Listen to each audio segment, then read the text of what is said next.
ఆ బొత్స గారిని, సత్యబాబు గారిని నేను సూటిగా ప్రశ్నిస్తున్నా. ఒక్క ఐబీ స్కూల్ కట్టారా మీరు? ఒక్క కేంబ్రిడ్జ్ స్కూల్ మీరు కట్టారా? ఏం కట్టుకుంటే ఇట్లా మాడితే ఎట్లా స్వామి?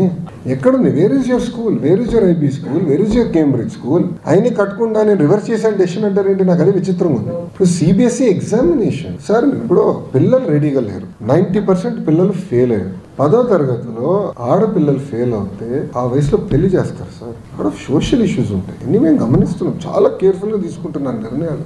ఇక్కడ విద్యాశాఖ మంత్రిగా నేను సంస్కరణలు తీసుకురావాలని కోరిక నాకు ఉంది.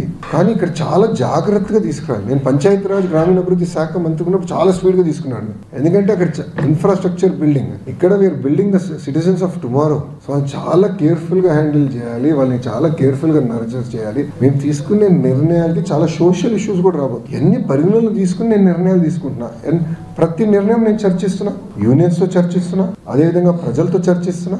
మేము సర్వేలు పెడుతున్నాం, ట్విట్టర్లో ప్రశ్నలు అడుగుతున్నా.